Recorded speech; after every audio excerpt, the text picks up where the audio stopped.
పుష్ప సినిమాతో icon star గా pan India హీరోగా మారిపోయాడు అల్లు అర్జున్. అటువంటి పుష్పకి సీక్వెల్ గా వస్తున్న పుష్పకి 2 కి సంబంధించిన ఒక డైలాగ్ సోషల్ మీడియాలో హల్చల్ చేస్తుంది. ఆ డైలాగ్ ఏంటి, దాని కథ ఏంటి అనేది ఈ వీడియోలో మనం మాట్లాడుకుందాం. పుష్ప మూవీతో నేషనల్ అవార్డు అందుకున్న అల్లు అర్జున్ అదే జోష్ లో పుష్ప 2 తో మన ముందుకు రావడానికి రెడీ అవుతున్నారు. దానిలో భాగంగా కొంతకాలం క్రితం మూవీ నుండి రిలీజ్ అయిన పోసమ్మ జాతర గెటప్ పోస్టర్ కి ప్రేక్షకుల నుండి మంచి స్పందన లభించింది.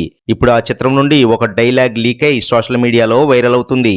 ఆ డైలాగ్ సందర్భం ఏంటంటే, మంగళం సీను కాచాయిని కలిసి పుష్పను చంపడానికి ఫేక్ పోలీసులతో పుష్పని ఎత్తుకురావడం. సీను దగ్గరకు పుష్పను తీసుకురాగానే తీసుకువచ్చిన వాళ్ళు సీను మనుషులు కాదు, పుష్ప మనుషులు అని తెలియడం, ఫైట్ జరగడం. ఆ అనంతరం పుష్ప మంగళం సీనుతో చెప్పే డైలాగ్, చూడు సీనప్ప, పుష్ప గుండెల్లో గుండె దింపాలంటే గన్నొక్కటే పట్టుకుంటే సరిపోదప్ప, దాన్ని పట్టుకున్న గుండె కూడా గన్నలా ఉండాలి.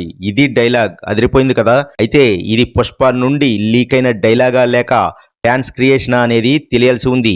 అది తెలియాలంటే పుష్ప 2 వచ్చే వరకు ఆగాల్సిందే.